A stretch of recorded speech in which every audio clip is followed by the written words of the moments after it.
Bonjour tout le monde, bienvenue dans une nouvelle vidéo. Aujourd'hui, je vous fais la suite des romans et ouvrages québécois que j'ai commencé à lire récemment. Je vous avais fait une première vidéo avec 4 ouvrages québécois. Là, aujourd'hui, j'ai 3 ouvrages québécois et un canadien anglais. Donc, ça rentre dans la thématique des livres, de la littérature canadienne écrite par les gens d'ici. Fait que j'ai vraiment hâte de vous en parler parce que, en fait, j'ai tout aimé les 4 livres dont je vais vous parler aujourd'hui.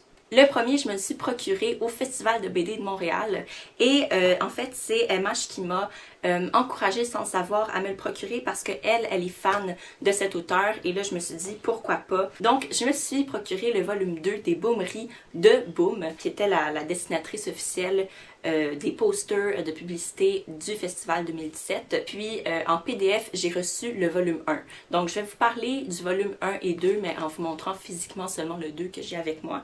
C'était hilarant. Dans le fond, semble-t-il que Boom publie à chaque quelques jours dans la semaine une espèce de mini-histoire en 4 cases toujours. Et ces volumes-là, c'est la compilation de toutes ces cases qu'elle publie sur Facebook. Et c'est autobiographique. Donc, on y voit sa vie, on y voit ses rêves qui sont très rigolos parce que ça porte souvent sur les salles de bain, puis c'est vraiment drôle.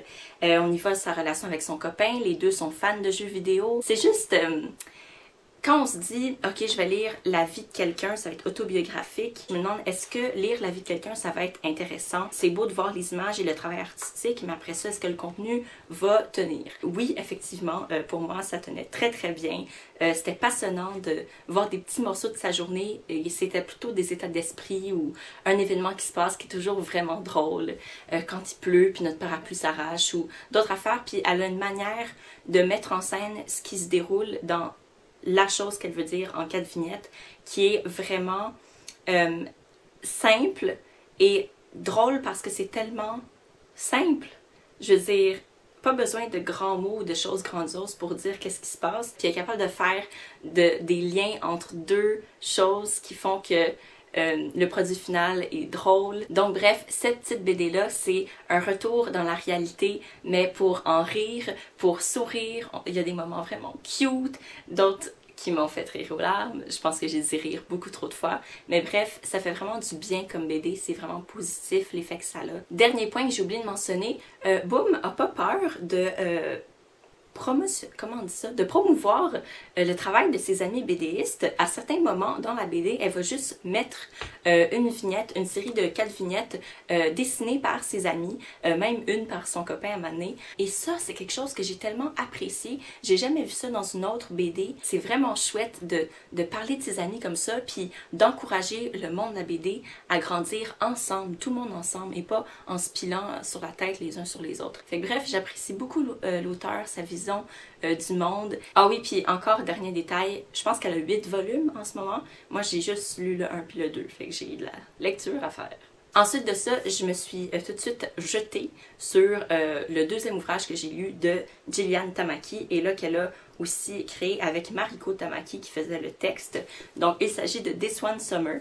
Rox de Carufel, qui est aussi une talentueuse dessinatrice, m'a harcelée pour que je le lise et j'étais pas d'accord avec elle. Au contraire, j'étais comme oui, je sais, je dois le lire et je veux, mais à chaque fois que je le voyais en librairie, ben j'achetais pas. Sauf que là, quand Gillian Tamaki est venue au festival et que j'ai vu en vrai, je me suis dit faut que je l'achète. En plus, je vais avoir son autographe que je vous ai montré dans la vidéo d'achat et qui est juste ici pour ceux qui l'auraient pas vu.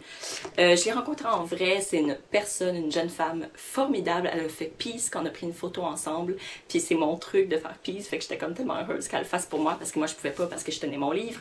Bref, longue anecdote pour pas grand chose. J'ai beaucoup aimé This One Summer. L'avantage principal qu'on lui donnait, c'était qu'elle traduisait très bien l'esprit dans lequel on est quand jeune enfant ou ado, on est en vacances. Tout ça est effectivement très bien mis sur papier, mis en images. Tamaki avait ce double défi dessiner autour du texte de sa cousine Mariko Tamaki, mais aussi de continuer le dialogue. Dans le fond, quand il n'y avait pas de texte, une image vaut 1000 mots, vous connaissez la routine. Puis comme il y avait 2 sujets vraiment durs, 2 thématiques vraiment difficiles à aborder dans la BD et dans le roman graphique, ça rendait la nécessité de l'image encore plus importante parce qu'il fallait que par l'image on comprenne toutes les subtilités de la psychologie adulte, de qu'est-ce qui se passait chez les parents, comment les enfants réagissent à ça. C'est les moments où il n'y avait pas de texte que là, je capotais, puis que j'étais comme « Ah ouais, c'est bon! » Et en plus, autre facette de la BD, c'est en bleu et blanc et gris. Et j'aime vraiment ça parce que bleu-gris, c'est comme la couleur... En fait, c'est la couleur opposée à l'été, hein, des Swan Summer. On s'attendrait à ce que ce soit orange et rouge, mais non, c'est bleu. Je trouve que ça ajoute à la signification de l'histoire aussi, que ça soit dans ces couleurs-là, froides. Fait que j'ai reçu une carte postale. Elle est magnifique. Voilà, donc je vous le conseille fortement si vous voulez un roman graphique pour adultes, pour ados. Il y a eu beaucoup de chicanes autour de ce livre-là, je me souviens plus du mot, parce qu'on donnait ça comme dans les écoles primaires aux enfants pour lire, mais c'est pas du tout pour les enfants. Fait que c'était scandaleux, les parents ils voyaient ça puis ils disaient comme « Ah ouais, pour les kids! » Puis là ils lisaient puis ils étaient comme « Va que mon kid lit ça à l'école, c'est pas du tout pour les enfants. » Ensuite de ça, grand moment dans mon histoire de lectrice, j'ai lu mon premier Simon Boulris, puis il était temps, hein?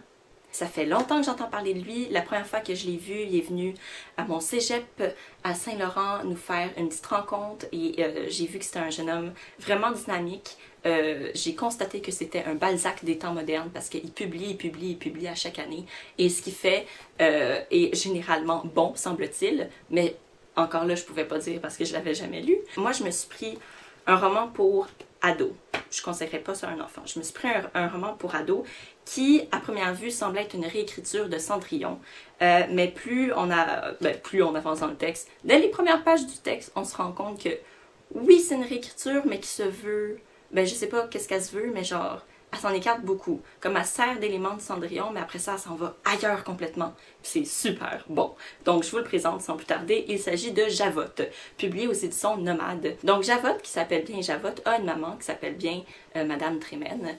Et puis, elle a une petite sœur qui s'appelle Anastasie. Mais ils ont des caractéristiques un petit peu différentes que le film de Walt Disney. Et puis, dans le fond, c'est l'histoire d'une ado, avant la rencontre de Cendrillon, qui... en tout cas, c'est juste tellement complexe, ça va être vraiment dur de vous faire le résumé. Mais ouais, c'est une ado qui a un crush sur le gars qui est le footballeur de l'école, mais tous les caractères, les stéréotypes sont... Il y a une subversion, ok? Donc le footballeur sur lequel elle capote, puis qu'elle voit comme son prince, il est vraiment imbu de lui-même, puis elle voit bien qu'il est con parce qu'elle est très intelligente et rusée et méchante aussi, mais elle peut pas s'empêcher d'avoir le béguin pour lui. Puis elle haït la princesse de l'école qui est aussi imbue d'elle-même, qui se trouve magnifique, qui s'appelle Camille. Donc ils sont au secondaire, c'est leur dernière année, il va y avoir le bal des finissants à la fin. C'est comme si on avait une histoire moderne de la Javotte avant Cendrillon, qui est vraiment hardcore, qui est vraiment funky, quasiment genre rock metal noir, mais sans être dépressif non plus. Donc on voit Javotte en manque d'estime d'elle-même à cause de ses grands pieds, de sa grandeur, et on reconnaît les grands pieds du film de Walt Disney. Anastasie, elle a un problème de nourriture et de dépendance affective avec sa grande sœur. On entre vraiment dans sa psychologie, comment elle voit le monde autour d'elle et on la voit essayer de se faire un chemin avec toute sa glorieuse méchanceté qu'elle propage autour d'elle. C'est délectable de la voir aller. C'est vraiment un personnage principal qu'on peut détester et aimer en même temps. La manière dont on décrit sa méchanceté, c'est subtil, c'est complexe. Elle vit toutes sortes d'expériences qu'on se dit comme voir qu'elle vivrait ça. Je veux dire, elle est folle. Je sais pas comment vous en parler. C'est vraiment bien. Finalement, on termine avec ma lecture la plus récente. Je l'ai prise parce que l'auteur m'a déjà enseigné pendant une session, donc j'étais curieuse. J'en avais entendu du bien de d'autres étudiants dans mes cours. Il s'agit du Nénuphar et de l'araignée de Claire Legendre, qui vient de France et qui habite ici et travaille ici depuis 2011. Donc ça, c'est une commande qu'elle avait reçue des éditions des Allusifs ou d'ailleurs, mais bref, elle l'a publié chez les Allusifs, qui est une maison d'édition que je connais pas du tout. Mais je suis contente de l'avoir découverte. Les pages couverture sont vraiment cool. Donc, Nénuphar et l'araignée, c'est une commande pour explorer les peurs dans la vie. Donc, ce que Claire a fait, c'est qu'elle a décidé d'explorer ses propres peurs. Ça y va vraiment par chapitre, par thématique. Puis, elle les explore tellement bien. Il y a vraiment un ton essayistique dans son ouvrage, ok? On passe à travers sa vie et on voit sa vie à travers la loupe de ses peurs. Et ça, j'ai trouvé ça vraiment intéressant parce que d'avoir un ton essayistique, ça permet de vraiment décortiquer comment les peurs fonctionnent, d'où ça vient, comment agir avec elles, comment dealer avec ces peurs-là, c'est quoi les effets que ça a sur notre vie, sur nos décisions futures peut-être. Et elle fait un super beau travail de décortication. Ça, c'est vraiment quelque chose que j'ai apprécié parce que j'avais une grande appréhension de lire un roman entier sur des peurs. Mon Dieu que ça doit être dépressif, sombre, on ne doit pas en ressortir bien après. Et finalement, ça s'est avéré être tout aussi divertissant que pédagogique parce que vu que ces peurs sont contextualisées dans une vie, dans des événements, ben, tu sais, des événements de vie, c'est toujours divertissant, c'est toujours attirant, on veut toujours savoir. Bref, pour moi, c'est un coup de cœur. Voilà, c'est tout. Je pense que je vous ai parlé de tous les livres dont je voulais vous parler aujourd'hui. J'espère que ça vous aura donné des belles suggestions de lecture pour d'autres romans québécois que vous n'auriez pas lus, québécois ou canadiens. N'hésitez pas à me dire si vous avez, vous, lu des livres québécois que moi, j'aurais pas présentés et que j'aimerais probablement lire. Hein? J'aimerais vraiment savoir, bien sûr. Et d'ici la prochaine vidéo, je vous souhaite une super belle journée, des très belles lectures. Bye!